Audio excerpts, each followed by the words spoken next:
What's up, everybody? Raccoon the Whatever here, and I'm back for What If Deku Was Betrayed Part 2.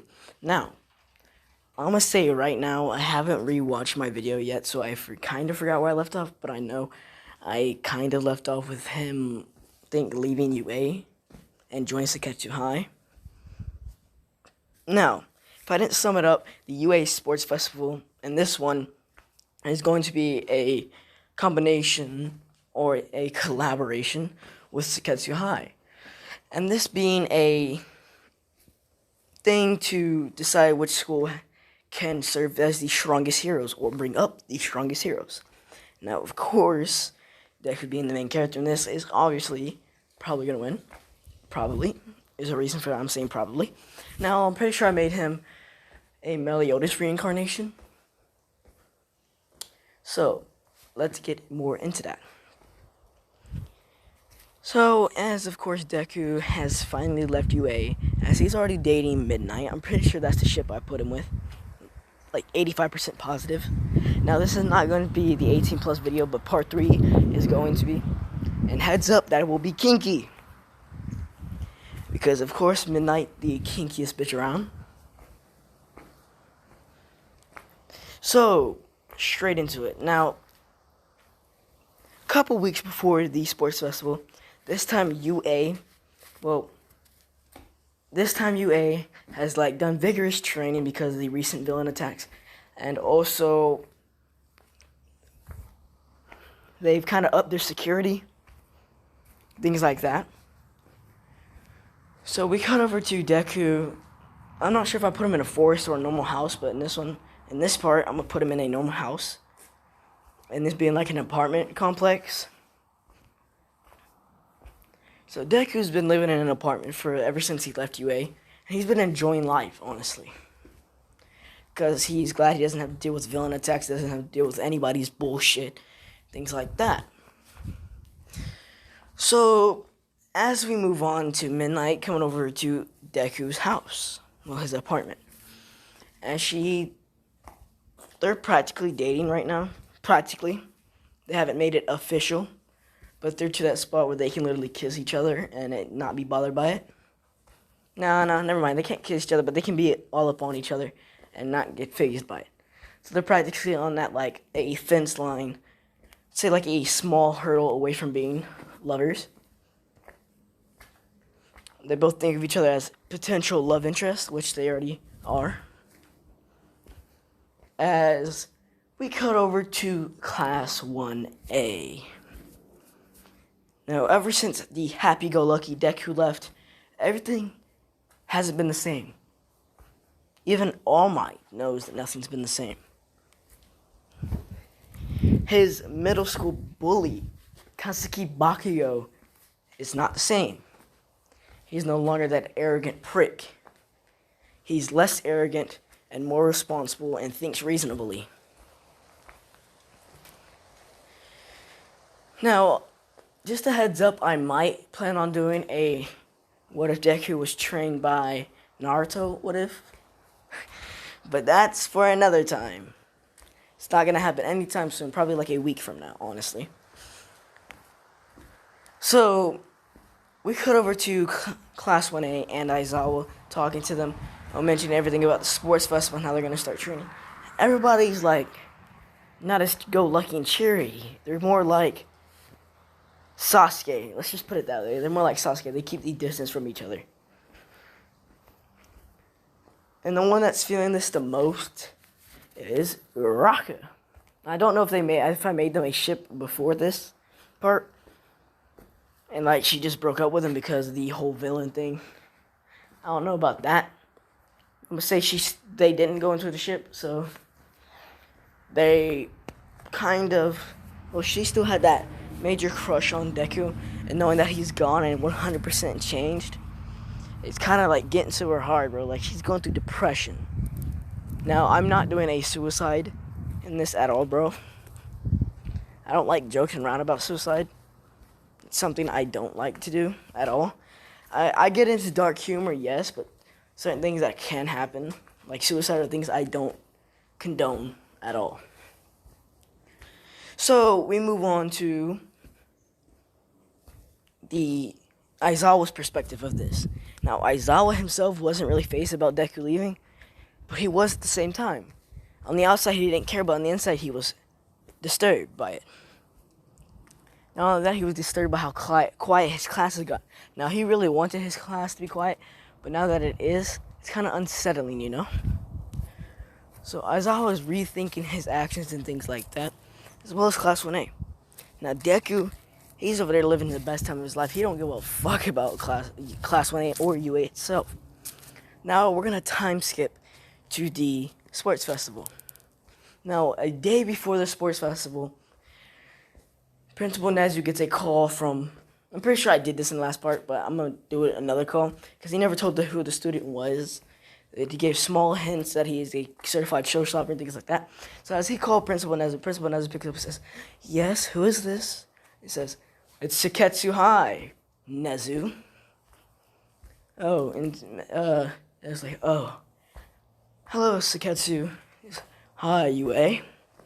Now let's talk about our little collaboration with the sports festival to see who takes the #1 spot for the school. Now this is a really big event for one and one reason only, that depending on who wins this whole sports festival fight will be deemed the strongest school. And UA and Seketsu High are rivals, so it's kind of like thick and thin right now. As Nezu already realized that they probably lost the strongest asset in the sports festival they could have had. But he's still banking his money on Bakugo and Todoroki. But after seeing what Deku did to All Might, he's not really thinking they're gonna win that. So he says, "You calling me about that new student you have?" She says, Yes, I am. I heard a little birdie told me that he is actually very kind than what he was now." And Nezu says, "What do you mean? He actually used to care about everybody, but now he's as cold as ice except to one person. And that's the pro hero Midnight."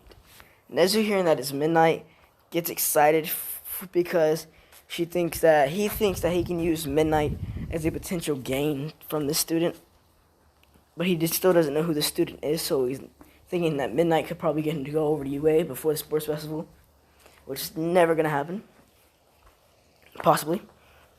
So, we'll look over at Nezu, who's calling Midnight right now and asking Midnight who she's really close to right now. So Midnight says, "Oh, I'm really close to Izuku Midoriya right now." Nezu, hearing Izuku Midoriya, he's like, never mind. He says, "Never mind then. I think it's just a rumor." She says, "Rumor?" As Nezu just hangs up. Now, and then he gets back on the phone with Seketsu High and saying, "The only person Midnight is close to is Izuku Midoriya." And then Seketsu High replies with, "So you finally figured out who we have?" Nezu's eyes widen in disbelief and shock, knowing that such a dangerous person is now going to Seketsu High after leaving UA. At this point, Nezu has lost all hope. So, the day of the sports festival comes as only one person shows up to represent Seketsu High. Is everyone talking about this? As he has a hood over his head. And he's dressed up in all black with the Seketsu High outfit on. Now, over this time, Deku has gotten muscular, so you could see all his muscles through his jacket and things like that. So all the girls are goggling at him, looking at the eye candy they've received. Deku's not taking any notices, and he's not even paying attention to them. So they're kind of like pissed in a way, but also attracted to it. So, as they say, will the representative of Seketsu High please come up? As Deku walks up. And when he gets there, he just taps the mic and says, "Hello, I am the representative for Seketsu High. And I plan on winning this whole tournament. And I also plan on crushing UA permanently." As he says this, everyone's like in shock. UA is like pissed because they're like, "Oh, he's arrogant," things like that. Bakugo's clapping and laughing at the same time, thinking, "You ain't never gonna beat me, you damn nerd." As Deku disappears from the stands and reappears in the sky. As everyone looks at him, he's holding Bakugo by the throat. And he says, "What did you say, you arrogant fuck?" As he starts squeezing Bakugo's throat. Now, this is when Aizawa tries to stop Deku's quirk. When nothing happens, they're shocked, and then All Might comes in as All Might tries to stop Deku. And he gets smashed into the ground by a smack. Now, this is shocking everyone. So, he finally decides to drop Bakugo, Class 1A catching him. Well, Uraraka catching him. Because Uraraka is that hoe Chaco. She's dating Bakugo now. As Deku says, back to what I was saying. He says, "I did used to go to UA, but they betrayed me and all. Nothing really too big about it." This is when Deku takes his hood off and reveals who he is, and everyone in UA is shocked. All Might, Nezu, everyone there. Well, Nezu wasn't really that shocked, but All Might was entirely. So, and everyone in Class 1A, Class 1B think it's absolutely hopeless, depending on how he literally All Might got bodied by Deku. Now, All Might gave his quirk to Mirio, because that was I don't see why people give Bakugo the quirk. Like, no, dude screams out, "No, die," like a terrorist. Like, why would All Might want him to be his successor? Makes zero sense to me. Now, as the tournament begins to start, as Midnight spins the wheel, as it lands on the race, and Deku's asking if he can sit out because he's, alright, I'll just do the voice for it. "Midnight, can I sit out because this race is practically pointless?" As he says that, everyone's like, "Why would we let you sit out? You're probably going to be slower than Ida." And Deku just laughing his ass off about this. And he says, "Did you not see me grab your friend? If you didn't, clearly you're not fast enough." As he says, "Fine, I'll participate. But let me tell you one thing, none of you are getting second place." So, as he said this, and they begin to count down, as he says, "Go," Todoroki tries to freeze Deku. Deku just breaking through it with a sheer speed. As he's running, he's making massive craters in the ground. When he finally gets to the end, Midnight says, "Izuku Midoriya wins first place." And as he gets there, he begins to summon a dark ball of dark energy. So he throws it to the ground, and it just goes straight through it. Almost like they got a destruction key. It just vaporizes the ground, and it's leaving the big... Sorry about that, guys. Now, as I was saying, as he threw this dark ball, it just completely evaporated the ground, leaving a massive crater touching the mantle of the core, which was too hot for anyone to go down. So as the race just went on like this for 30 minutes of them just trying to get past it. Todoroki trying to build over it, but because of the heat down low, because of the mantle, he couldn't get past with his ice. So as they called off this little race, deeming Izuku Midoriya first and everyone else DNF, which stands for did not finish. As everyone's really pissed, but almost everyone's there is thinking like he stuck to his word. He said no one was going to get second. As they spin the wheel and it says cavalry battle. Everyone getting on the teams. A couple people try and get on Deku's team. Of course, this being Bakugo and Uraraka. Bakugo and Uraraka got denied instantly. Like the moment they walked up, they were denied.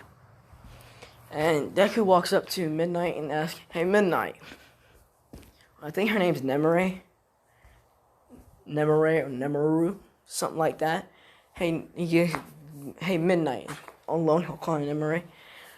"Hey, Midnight, can I be by myself?" She says, "Yeah, as long as you don't touch the ground."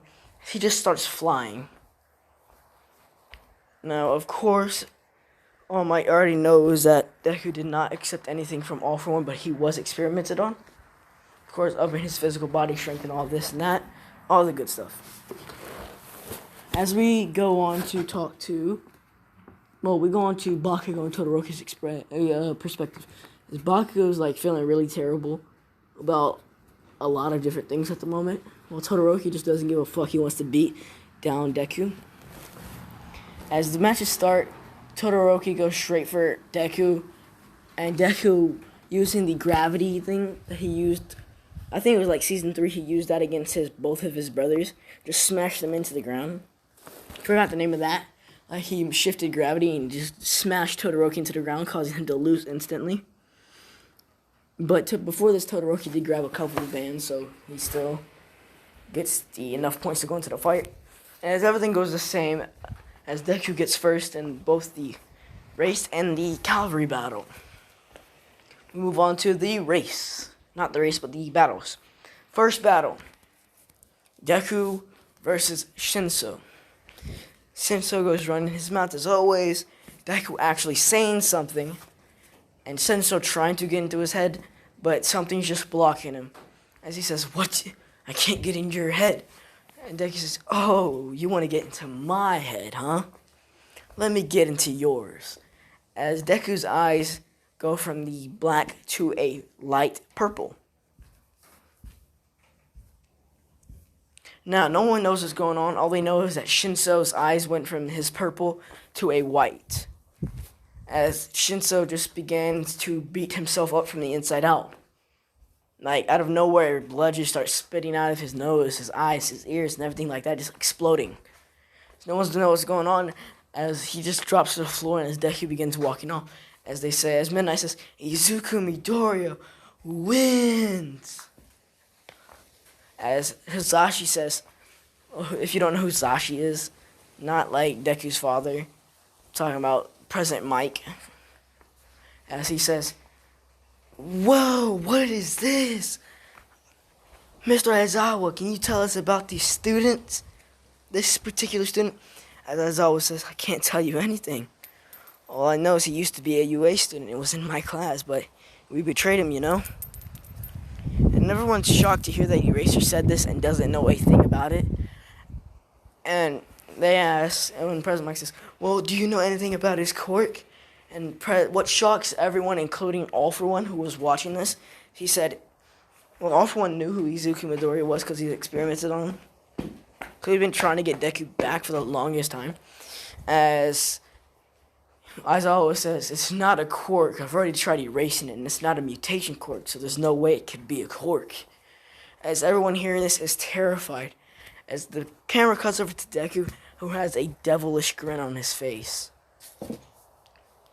And no one hears him say this, but they can read his lips. And he says, "I am beyond that of human. I am a demon itself." And now, no one heard this, so no one freaks out. But the people who read his lips are freaking the fuck out. Like, they are panicking. They don't know what the hell to do. So, we move on to a new fight. Ever since Deku was, like, banned, so there was a new Class 1A student, this being a transfer student. I'm gonna think of a name. It's gonna be Konako Uzumaki, okay? 2 different characters from 2 different animes. I'm making them into one character, bro. Konako Uzumaki. Her quirk is a cat quirk. I'm just say she's the daughter of one of the Wild Wild Pussycats. Put it that way. It's the best way I can describe it, okay? Just for a cat quirk. So she has to fight Izuku Midoriya. And now she's not really scared of Deku because, unbeknownst to everyone there, they know each other. Because Midnight has some connections, so they've met up a couple times. Things like that. But this is not a ship. So they're kind of like friends, but not best friends at all. So as Deku says, "Well, Konako, it's been a while. Didn't expect you to get my spot in Class 1A. She says, "Your spot? It was mine from the beginning." As they both laugh about it. Everyone's confused. Especially Class 1A. So, the fight begins with Konako Uzumaki darting at Deku in her cat form. Not cat form, but like, you get what I mean. Her cat combat. Yes, combat with a K. So as he darts at him like that, and they begin fighting. Deku just blocking everything, as she has really long nails and they're incredibly sharp, as these are just cutting Deku's skin open wide. And as I said, Deku doesn't feel pain. And she knows this, so she's taking advantage of that. So she's just stabbing him in random spots. Now, everyone's freaking out but Midnight and Konako Uzumaki, as she just stabbed Deku straight in the chest and sliced his throat.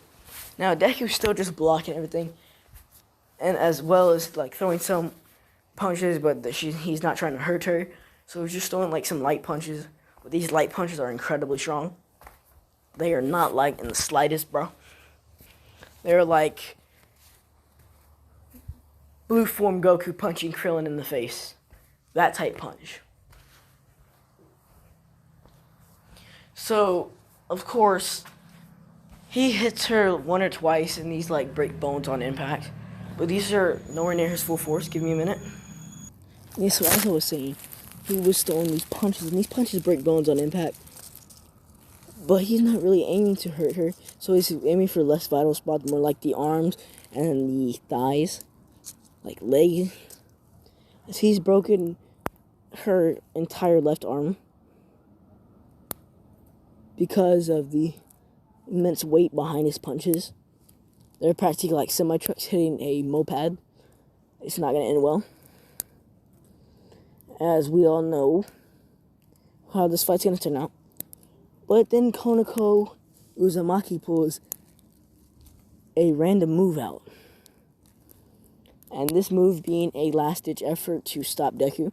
Well, not stop him, more like defeat him. As she goes into a cat form of that of a lion. Now, the demon fox.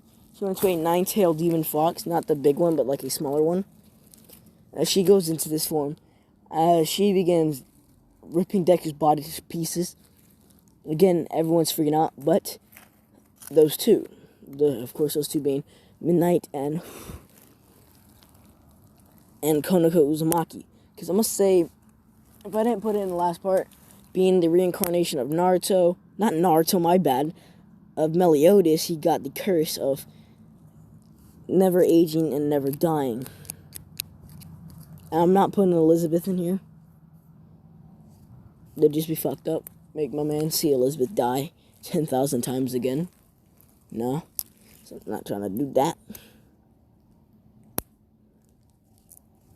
So we cut over to, well, not cut over, but as everyone's freaking out as they see a mangled up Izuku Midoriya. And as they're about to call off the match, well, because they're telling Midnight to call it off, and Midnight's forced to, but just as she was about to call it off, a black mist goes over Deku's body as it just fades into the ground, and out comes another Izuku Midoriya. Everyone's shocked, confused, and puzzled about this, even All For One himself. And All For One thinking that he wants that power, but he can't get it because it's not really a court. And you already know my boy All For One already got immortality, bro. Dude fought his little brother. That shit's been passed on for, what, 9 generations now? Yeah, because since Deku's like the 9th user, shit's been passed down for 9 generations and my boy's still kicking, bro. Still giving All Might them hands. Now, we're going to cut over to Class 1A's perspective on seeing their happy-go-lucky Izuku Midoriya get murdered. Literally. As, like, Uraraka's heart shatters, as well as Momo, Jiro, Mina, because all the girls' hearts shatter. Because they just watched the kindest person they've ever met die. Which is a full-blown lie. Because my boy's not going to die like that, because he can't die, sadly. And now, unlike Meliodas, Deku doesn't have a reason to lift this curse. He can literally live with his grandchildren, great-grandchildren, and so forth and so on.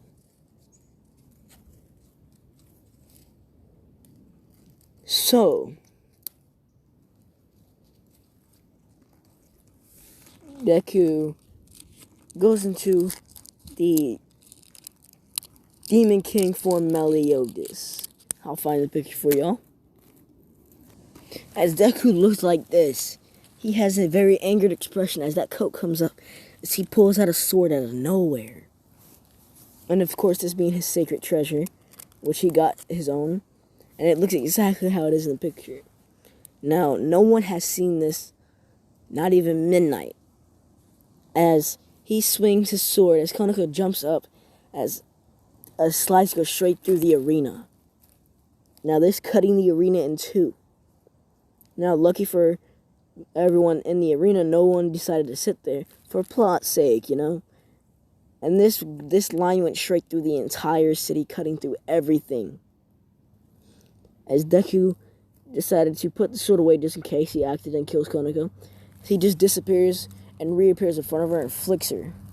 And this, of course, completely bodying her, knocking her out instantly. As the match is called, as Izuku Midoriya is the winner. We move on to the Todoroki fight.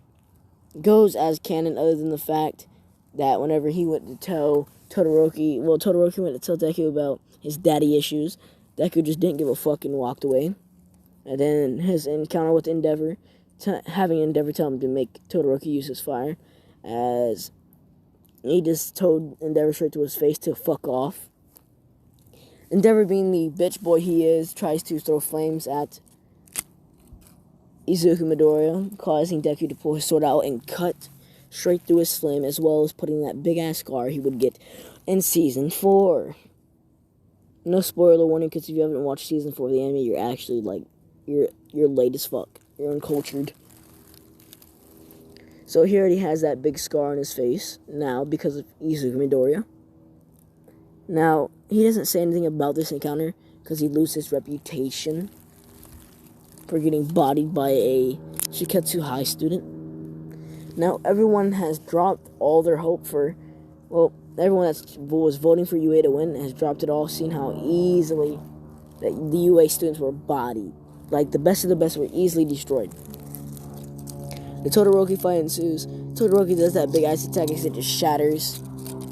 So forth and so on, goes everything the same. This time, Deku forces Todoroki to use his fire. By forcing it, he goes into Todoroki's head and erases his memory of his father. Not like fully, but all the bad memories.